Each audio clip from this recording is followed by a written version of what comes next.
जय गुरु जी। दोस्तों, ये है आपका अपना प्रिय आरजे आदि कश्यप मुंबई का मानुस और आपके लिए लेकर आया है आपका मनपसंद programme positive karma. Episode number है 612 और आज दिन है शनिवार। सफल होते ही दुनिया आपके भीतर अनेक खूबियां ढूंढ लेती है और असफल होते ही हजार कमियां। लेकिन संघर्ष के अंधेरे में अपने हौसले कमजोर ना होने दें, क्योंकि वक्त का ग्रहण तो सूरज और चांद भी झेलते हैं। इसलिए दोस्तों, आप वक्त के ग्रहण को देखिएगा जो सूरज और चांद को भी झेलते हैं। इसलिए आप संघर्ष में करते रहिएगा और अंधेरे से भी अपने हौसले कमजोर मत होने दीजिएगा। यह है आपका अपना प्रिय आरजे आदि कश्यप मुंबई चा मानुस। दोस्तों, किसी भी रिश्ते को तोड़ने से पहले एक बार वो अवश्य सोच लेना कि अब तक उस रिश्ते को क्यों निभा रहे थे। बस एक छोटा सा विश्लेषण और अंतर्वलोकन करना चाहिए उन कारणों को ढूंढने के लिए जिनके कारण आप अब तक किसी के साथ अपने रिश्तों को जारी रखे हैं। आपको कुछ विशेष नहीं करना है, बस एक कोशिश कीजिए उन सकारात्मक बातों का विचार करने की जिसकी वजह से रिश्ते बने थे, और फिर उन नकारात्मक कारणों पर विचार करिए जो आपको रिश्ते जारी रखने में बाधक बन रहे थे। दोनों का एक तुलनात्मक विश्लेषण और अध्ययन ही आपको सही दिशा से दिखा सकता है। वास्तविकता यह भी है कि कभी कभी हम किसी से आवेश में आकर सब रिश्तों को समाप्त करने का बड़ा कदम उठा लेते हैं, और उस आवेश के कारण समाप्त होते ही हमें यह एहसास होता है कि कितने छोटे एवं नगण्य के कारण हमने एक बड़ा नकारात्मक निर्णय ले लिया। याद रखिए, रिश्ते बनाना आसान है किंतु उनको निभाना अत्यंत ही मुश्किल है। इसलिए किसी आवेग में आकर संबंध बनाने से पहले यह भी सोच लें कि क्या हम उन संबंधों को निभा पाएंगे, और एक बार सोचकर संबंध बनाएं तो फिर उनको अच्छे से निभाएं भी, आवेश में आकर समाप्त ना कर दें। आरजे आदि कश्यप मुंबई चा मानुस। दोस्तों, आज आरजे आदि विशेष कुछ अलग हो जाए, उसमें मैं एक कहानी सुनाना चाहता हूं और कहानी का शीर्षक है अच्छाई बुराई। मुझे उम्मीद है ये कहानी आपको पसंद आएगी। ये भेजने वाले हैं विवेक वर्मा, बल्गारिया, सोफिया से। दोस्तों, एक बार बुरी आत्माओं ने भगवान से शिकायत की कि उनके साथ इतना बुरा व्यवहार क्यों किया जाता है, जबकि अच्छी आत्माएं इतने शानदार महल में रहती हैं और हम सब खंडहरों में। आखिर ये भेदभाव क्यों है, जबकि हम सब भी आप ही की संतान हैं।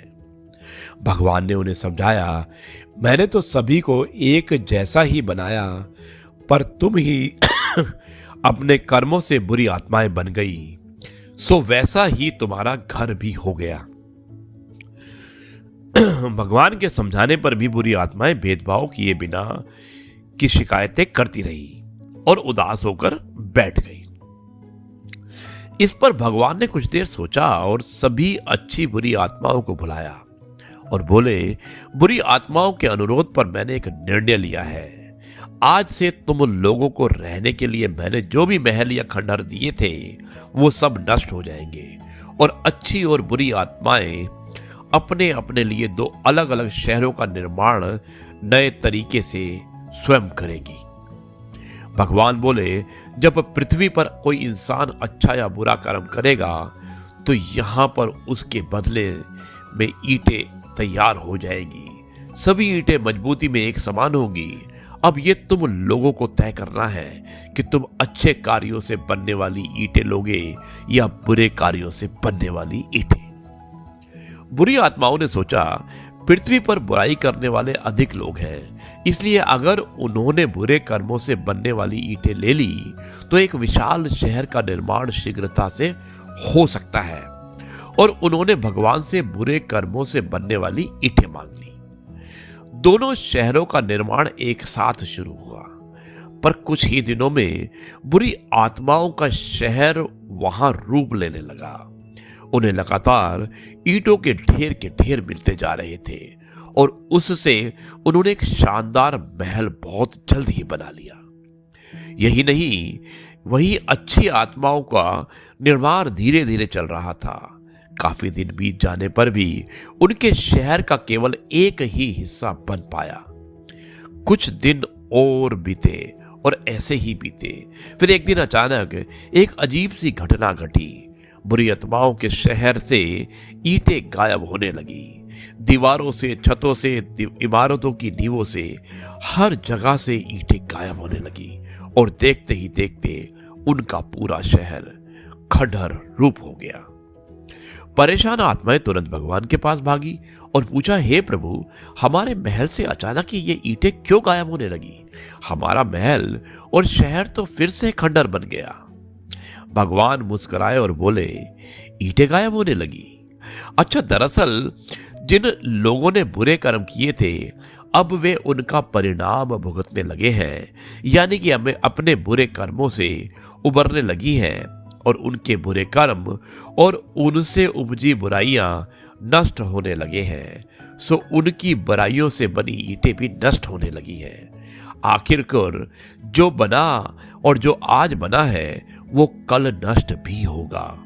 अब किसकी आयु कितनी होगी ये अलग बात है। इस तरह से बुरी आत्माओं ने अपना सर पकड़ लिया और सर झुकाकर वहां से चली गई। दोस्तों, इस कहानी से हमें कई जरूरी बातें सीखने को मिलती हैं। बुराई और उससे होने वाला फायदा बढ़ता तो बहुत तेजी से है, परंतु नष्ट भी उतनी ही तेजी से होता है। वही सच्चाई और अच्छाई से चलने वाले धीरे धीरे आगे बढ़ते हैं, पर उनकी सफलता स्थायी होती है। अतः हमेशा हमेशा हमें सच्चाई की बुनियाद पर अपने सफलता की इमारत खड़ी करनी चाहिए।